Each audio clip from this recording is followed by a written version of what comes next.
Blessings. Welcome to today's Law Enforcement Daily Devotional. Today we're in First Chronicles chapter 6.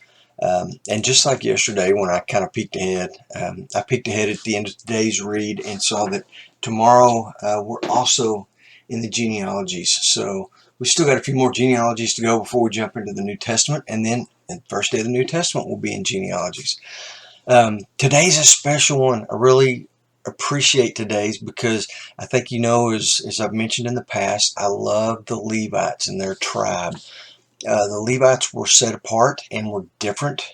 God chose them to be his firstborn, basically, and their inheritance was God. So they didn't have land like the other 12 tribes inherited. And I say the other 12 tribes. When you've got 12 sons and you take one out, the Levites, it leaves you with 11, right? Well, if you remember Joseph, who went to Egypt and became the big man, and he brought all the families in. Well, when they started counting the tribes and they removed Levi, they also removed Joseph. So now we're down to 10 tribes. But Joseph had two sons, Ephraim and Manasseh, and those two sons became tribes on their own. So Joseph really has two tribes, and Levi has none. So if you take those two tribes of Joseph, Ephraim and Manasseh, and you add them to the 10, you get back to 12 again. So the 12 tribes of Israel, and Levi is the kind of the 13th, but it's its own special tribe. It's set apart for the work of God, for the work inside the temple. When the temple was portable, they were responsible for carrying it. The Levites were the only people who could carry the Ark of the Covenant. They were gatekeepers. They stood watch. They were law enforcement in some of their responsibilities. They were musicians and they were singers. I mean, they were the most diverse group of all the tribes of Israel, but they didn't get an inheritance with the 12. They're set apart and different from the 12. Although they will have cities and towns of refuge all throughout Israel, they're the ones who ran the city of refuge, basically the prisons or the jail system of Israel. And we'll see the geology come up in here as far as, this tribe is given cities in these areas and these areas. And so the Levites were spread out all throughout the tribes of Jerusalem. The Reubenites, the Benjaminites, they had one specific location, but the Levites were in all 12 tribes. So everybody had to have access to the Levites. It's really cool. But today, in chapter 6, verse 1, we start with this genealogy of Levi himself. And he has three sons, Gershon, and later it's pronounced Gershom. So depending on what verse you're in, it's either the last letter is an N or an M. But don't be confused, it's the same person, Gershon or Gershom. The second born is Kohath, and the third is Merari. I know that sounds funny, Merari. But the second born is Kohath, and Kohath is interesting because Kohath has three children, or Kohath has a son named Amram, who has three children named Aaron, Moses, and Miriam.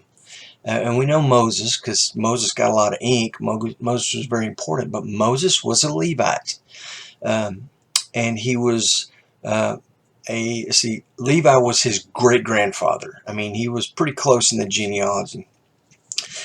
But from that point on, we start reading of Gershom and Merari, and they're different, and Kohath as well, but it starts breaking down their descendants, the places that they lived, where they were put, where their cities were put throughout Israel. And chapter 6 lists all of these, and it's jumbled up quite a bit. I mean, it's not just a clear-cut, hey, here's the line of Kohath and here's the line of Merari. They're split up and there's different parts in there, but the cool thing is these names of the descendants. You see these names, you go, oh man, I recognize that one from First Kings, or I remember that from the reign of Asa or Manasseh, or I remember this guy from over here. And it really starts linking them together because the Levites are prominent in Israelite government throughout history. One great example is in chapter 6, verse 4. We see Aaron had a son named Eleazar, and Eleazar had a son named Phinehas. And if you remember Phinehas, when the Israelites were still in the desert, Balaam tried to, he sent Moabite women into the camp to get the Israelite men to start idol worship. And he wanted to destroy them from within. Phinehas was the guy who grabbed a spear and ran the spear through an Israelite man and a Moabite woman and killed him. And God said he is zealous for the Lord. So that's just a great example of the descendants and the names that you will see in here and that you will see throughout the Bible. Being that it's this far down in the read, we're almost to the New Testament, it doesn't help you a lot this year.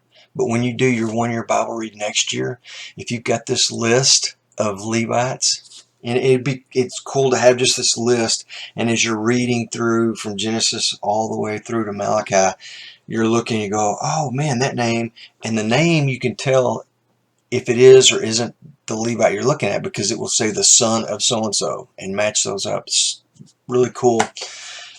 Levites are really cool. Cops are really cool. Anyway, I'm kind of corny. Tomorrow we're going to be in 1 Chronicles chapter 7. Read all of chapter 7. We're going to read chapter 8, verse 1 through 27.